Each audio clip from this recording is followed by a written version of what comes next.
السلام علیکم ورحمۃ اللہ وبرکاتہ۔ ایک بادشاہ تھا یا پھر کوئی ایک سیٹھ آدمی تھا، اس نے اپنے ملازم کی تنخواہ 5,000 بڑھا دی۔ تو اس ملازم نے شکریہ ادا کیا اور اس نے اتنا آہو بھگت نہیں کیا، بس اس نے شکر کہا۔ پھر اس کے دوسرے دن اس ملازم کی تنخواہ 5,000 کم کر دی۔ پھر اس پر بھی اس نے اپنا اتنا افسوس ظاہر نہیں کیا، اس پر وہ مطمئن تھا، یعنی اس نے تنخواہ 5,000 بڑھانے پر زیادہ خوش بھی نہیں ہوا، یعنی وہ مطمئن تھا، اور 5,000 تنخواہ کم کرنے پر بھی وہ زیادہ افسوس ظاہر نہیں کیا، بلکہ وہ مطمئن تھا۔ جو سیٹھ تھا اس کو یہ بات قلقی، اس کو یہ بات اس کے دل میں بھٹکی کہ بھائی میں اس کی تنخواہ بڑھا رہا ہوں، اس پر وہ اتنا آہو بھگت نہیں کر رہا ہے، یا پھر میں اس کی تنخواہ کم کر دیا ہوں، اس پر بھی اتنا افسوس ظاہر نہیں کیا اور مجھ سے آ کر منت سماجت نہیں کی۔ اس کا ریزن کیا ہے، اس کی وجہ کیا ہے؟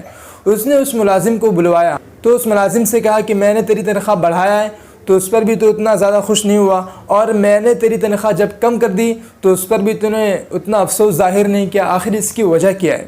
تو اس ملازم نے ایک جواب دیا اور کہا کہ بھائی دیکھیے، اصل میں کیا ہے کہ آپ نے رزق کے فیصلے کرنے آپ نے اپنی ذمہ داری لے لی ہے۔ آپ نے یہ سمجھ رکھا تھا کہ آپ کے ذمے میرے رزق کے فیصلے ہیں، آپ ہی میرے رزق کے فیصلے کرتے ہیں، اور آپ ہی میرے رزق میں بڑھوتری بھی کرتے ہیں اور اس میں کمی بیشی بھی کرتے ہیں، اس لیے میں نے زیادہ ریئیکٹ نہیں کیا۔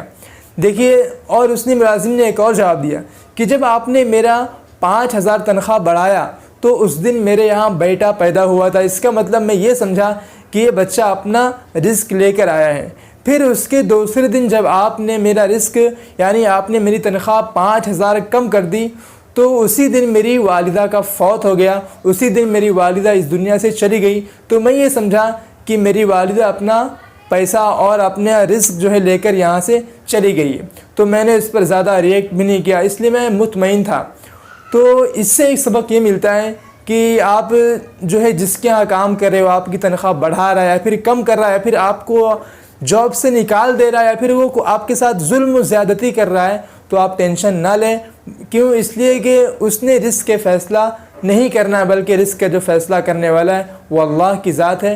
اللہ ہی رزق کا فیصلہ کرے گا کہ آپ کو کتنا دینا ہے، آپ کو کتنا کم کرنا ہے، آپ کو کب دینا ہے، آپ کو کہاں دینا ہے، یہ سارے فیصلے اللہ تعالیٰ کے یہاں ہوتے ہیں۔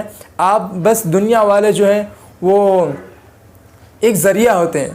تو امید کرتا ہوں کہ آپ کو ویڈیو پسند آئی ہوگی اور آپ کو یہ تھنکنگ جو ہے آپ کو سمجھ میں آئی ہوگی۔ اگر ویڈیو اچھی لگے تو شیئر ضرور کریں۔ ملتے ہیں پھر نیکسٹ ویڈیو میں انشاءاللہ ایک نئی ٹاپک کے ساتھ، جب تک کے لیے فی امان اللہ۔